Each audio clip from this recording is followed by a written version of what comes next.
যুগ পাল্টি গেছে। ওই দেখো মোবাইলের দোকান, এটা সমুনাথ একটা মোবাইলের দোকান, এটা আমার সুয়েলর ছোটো ভাইয়ের দোকান। তেও একজন আপা ভদ্র লোক কি সুন্দর বুরকা উড়কা লাগাইয়া দোকানদার আমার বাইরে তাইন ব্যস্ত রাখছেন, রাখিয়া তাইন দেখরা এন্ডে ফলো কররা তে তাইন কিতা করে। ও আপা গো এত সুন্দর বুরকা উড়কা লাগে, ইসলামিক মাইন্ডেড গো আপা, আর ও সামান্য আপনার মনের মাঝে এত খুঁতখুঁতে কেনে রে গো ও আপা।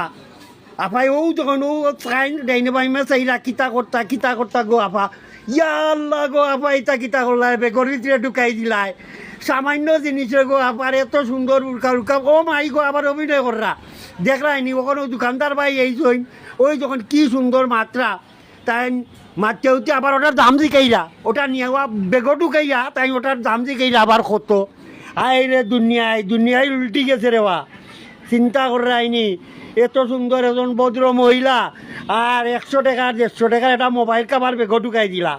আই রে দুনিয়ায় পাল্টি গেছে। আমরা এখন কই দিতাম কৌকা চাই যখন দর্শক আপনারা তান উপরেতে সিসি ক্যামেরা আছে তানিটাতে রেকর্ডর তাই মনে হয় টার পাইছেন না যে চুর হল আপনারা একটু বুঝইন। ওখন ক্যামেরার যুগ, আধুনিক যুগ, সবার এই বাড়ি করে মোবাইল থাকে। ওখানে ও কি সুন্দর আবার তাইন বইছেন, বইয়া তাইন ইয়ে কররা দেখলা এই সেই। আয় রে যুগ উল্টি গেছে রে, যুগ উল্টি গেছে। কিতা কইতাম আফারে গো আফা, তোমারে কিতা কইতাম, তোমার যে রেকর্ডিং ওইটা তো তুমি জানরাই না।